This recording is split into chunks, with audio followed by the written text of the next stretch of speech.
कथा सुनाते अरहत जैन पुराण की। हम कथा सुनाते अरहत जैन पुराण की। ये महाभारत है पांडव पांच महान की। ये महाभारत है पांडव पांच महान की। जम्बू द्वीपे भरत क्षेत्रे आर्यखंडे भारतवर्षे हस्तिनापुरी है नगरी गरिमावान सी। ये जन्मभूमि है शांति कुंतु अरनाथ की। ये महाभारत है पांडव पांच महान की। ये महाभारत है पांडव पांच महान की। कौरव पांडव युद्ध जो कीना जग ने विविध कथा रची दीना। कोई युद्ध उचित बतलावे लीला कोई इसे ठहरावे। किंतु कथा यह है शिक्षादायी। कथा जैन विधि सुनो कहाई। चारण हम दर्पण बने आए। भरम तोड़ी एह सत्य बतावे। तो हम में से खोटी सुनावे बाकी दो सत्य बतावे। जो दो बाकी वे कहे नीति भगवान की। हम कथा सुनाते अरहत जैन पुराण की। ये महाभारत है पांडव पांच महान की। ये महाभारत है पांडव पांच महान की। यह कुरुवंश की गाथा है, चारण्य इसको गाता है। जन्मे हैं वीर इसमें अनेक, चक्री तीर्थंकर कामदेव। जो लोहे के चने चबाते हैं वे महापुरुष कहलाते हैं। है देश भरत का भारत ये, कुरुवंश मूल संस्थापक वे। राजा श्रेयांश कुरुवंशी थे, मुनि विष्णु इसी के अंशी थे। जो जो जग को ठुकराते हैं वे महापुरुष कहलाते हैं। इन सब ने जग को ठुकराया, तजकर माया निज को पाया। पराशर भी कुरुवंशी थे, कर्मों के वे विध्वंसी थे। उनके सुत अब यहाँ आएंगे, गांगेय भीष्म बन जाएंगे। गांगेय भीष्म बन जाएंगे। धीवर मछली जाल फैलावे, गांगेय यहाँ चलते आवे।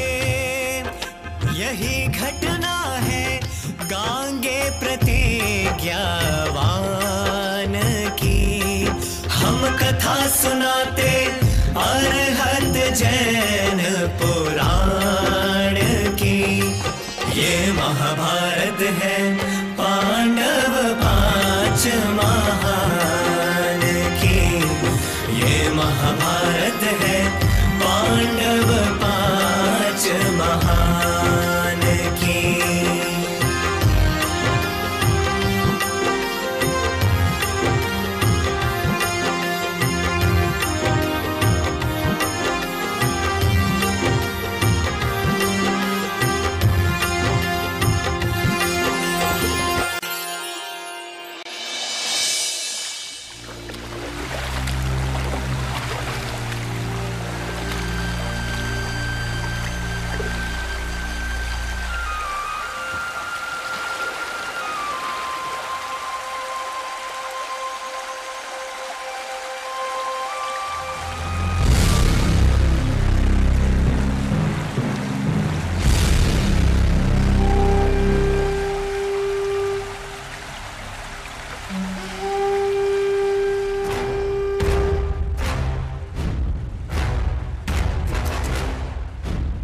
युवराज, आप? औपचारिकताओं में समय व्यर्थ ना करें धीवरराज। आपके कृत्य ने राजा का अति भारी अपमान किया है। मेरे पिता राजा पाराशर प्रजा को पुत्रवत प्रेम करते हैं। सदा उन्होंने आप लोगों की सेवा की है और अपने प्राणों की चिंता तक ना करते हुए इस प्रजा के लिए सर्वस्व समर्पण किया है। उस सेवा, उस प्रजा प्रेम का प्रतिफल ये अपमान, ये धृष्टता। बालक, यदि आपकी आज्ञा हो तो कुछ कहूं? क्या अब और कोई अपमान भी शेष है धीवरराज? चलिए, आप अपनी इस मनोवांछा को भी पूर्ण कर लीजिए। युवराज, मैं राजन के मेरी पुत्री से विवाह के प्रस्ताव से भली भांति परिचित हूं। इस जगत में कौन ऐसा पिता है जो अपनी पुत्री को सर्वसुखी नहीं देखना चाहता? हर पिता का यह स्वप्न होता है कि उसकी पुत्री महारानी बने, और फिर कुरुवंश के भाग्य विधाता सम्राट राजा पराशर जैसे महापराक्रमी को अपनी पुत्री सौंपना, यह तो मेरी कल्पना से भी परे की बात है युवराज। तो फिर कौन सी बात आपको रोक रही है धीवरराज? वो युवराज, जो भी कहना है निडर होकर कहें।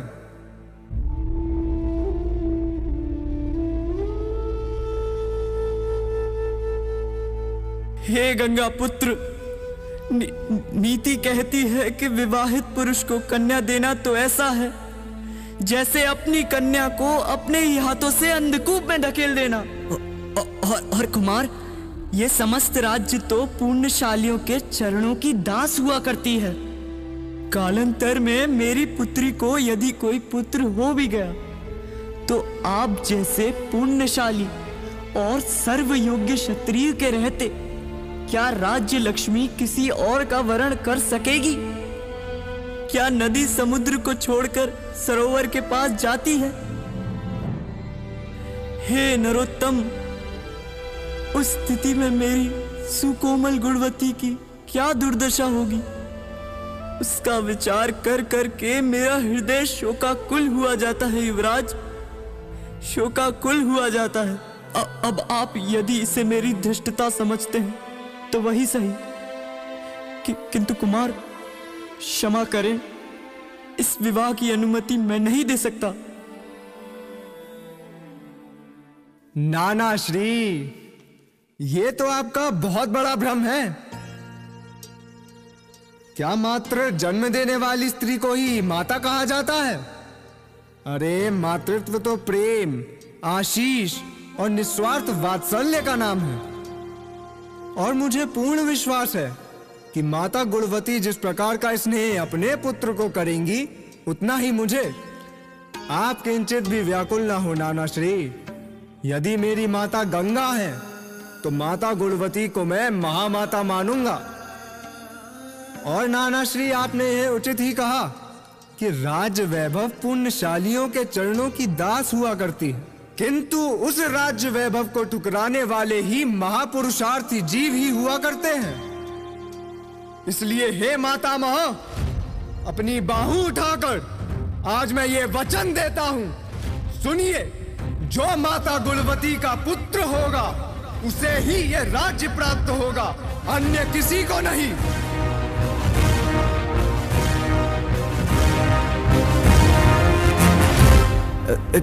कुमार, आपके वचन मेरे संतप्त हृदय पर चंदन के लेप के समान प्रतीत तो होते हैं, किंतु कुमार, किंतु भविष्य में आपकी भी तो संतान होंगी।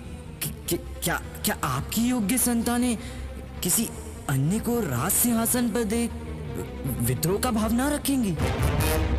नाना श्री, आपकी ये चिंता को भी मैं अभी तिरोभूत किए देता हूं। सुनो, हे आकाशस्त्र अनंत सिद्ध, हे वन रक्षक यक्ष, विद्याधर एवं उपस्थित देवों, मैं गंगा और पाराशर का पुत्र, शांति कुंतु और नाथ का वंशज, कुरुवंश का युवराज गांगेय, आज इस प्रवाहमान यमुना की प्रत्येक बूंद बूंद, इस धरती के कण कण, इन वनस्पतियों के प्रत्येक पत्ते पत्ते की साक्षी में अपने युवराजत्व का परित्याग करता हूं और ये भीष्म प्रतिज्ञा करता हूं कि यावत जीवन ब्रह्मचर्य व्रत का पालन करूंगा। महाभारत महाभारत महाभारत महाभारत, क्रोधमल की पाप छल की कषायों की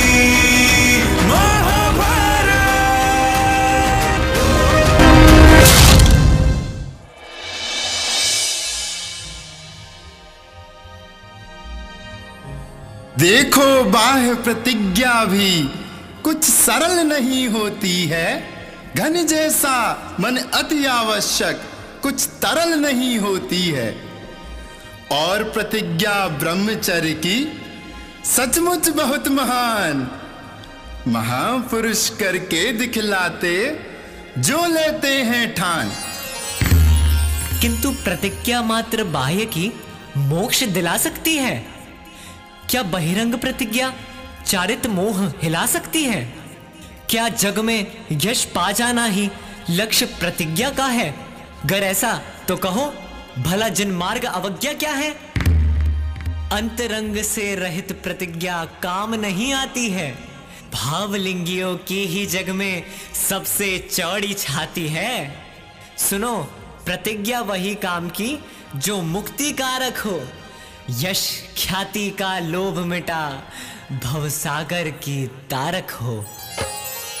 पाराशर गुणवती ब्याहे सुत व्यास युगल ने जाए, फिर व्यास सुभद्रा ब्याहे मिली तीन पुत्र ते जाए।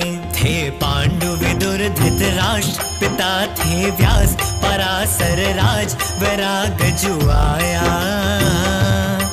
घर बार छोड़ी मुनि जंगल पाव बढ़ाया,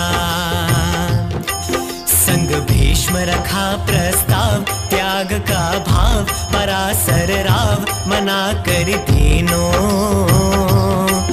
अभी सेवा कुल जाति की और तुम कीनो। पांडु कुंती को भाई दोनों मिली प्रेम रचाए, बिन ब्याह पुत्र जो जाए लोकापवाद कहलाए। था कुल अति गरिमावान बहुत अभिमान, लिया फिर ठान लाज नहीं आया। निज पुत्र कर्ण गंगा में दिया बहाया, फिर काल कया कुछ बीत नहीं भयभीत। कुंती प्रति प्रीत विवाह रचाया, माद्री ने भी पांडु को ही वर पाया। कुंती ने त्रय सुत जनि दीने, पुत्र दोय माद्री जनि दीने। मिली संज्ञा सबको पांचों पांडव नाम की, हम कथा सुनाते अरहत जैन पुराण की। ये महाभारत है पांडव पांच महान की, ये महाभारत है पांडव पांच महान की।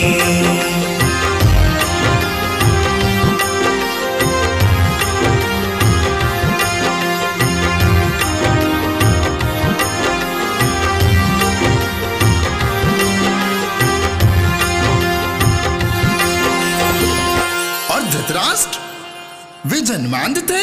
नहीं नहीं, वे तो सर्वांग सुंदर और अतुल बलशाली थे। एक बार एक जंगल में धृतराष्ट्र को महानिधि की प्राप्ति समान एक दिगंबर मुनिराज मिले।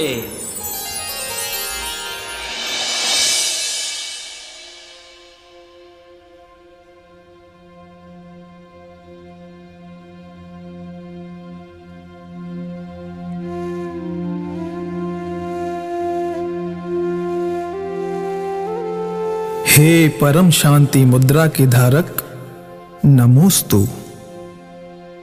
प्रभु, मेरी एक शंका है कि ये रम्य भोग, सुंदर वातावरण, अद्भुत हस्तिनापुर नगरी और इसमें रहने वाले ये महापुरुष कब तक ऐसे ही बने रहेंगे? ऐसे ही बने रहेंगे। जम किंचिव्य उपन्नम तस्य विनाशो हवै नियमेण। जिसका उत्पाद है उसका व्यय अवश्य होगा। और मैं तुम्हारा आशय समझ रहा हूं। जिस हस्तिनापुर और अपने परिवार जनों की चिंता तुम्हें सता रही है, वे स्वयं अपनी कषायों के वशीभूत होकर एक भीषण युद्ध में प्रवर्तित होंगे। वो युद्ध होगा नारायण कृष्ण और प्रति नारायण जरासंध के बीच। पर तुम्हारे पुत्र जरासंध का साथ देकर पराजय को प्राप्त होंगे। अतः भव्य, कषाय और उनसे होने वाले युद्धों को छोड़ो और बस अब निज राजधानी में बस जाओ।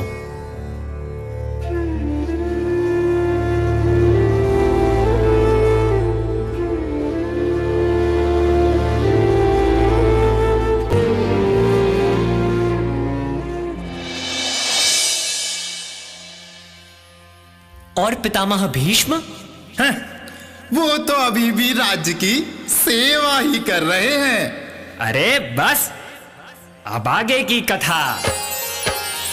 कौरव पांडव गुरुकुल जाए, द्रोण उन्हें विद्या सिखलाए। हर प्रतिभा में पांडव जीते, कौरव हार हार दिन बीते।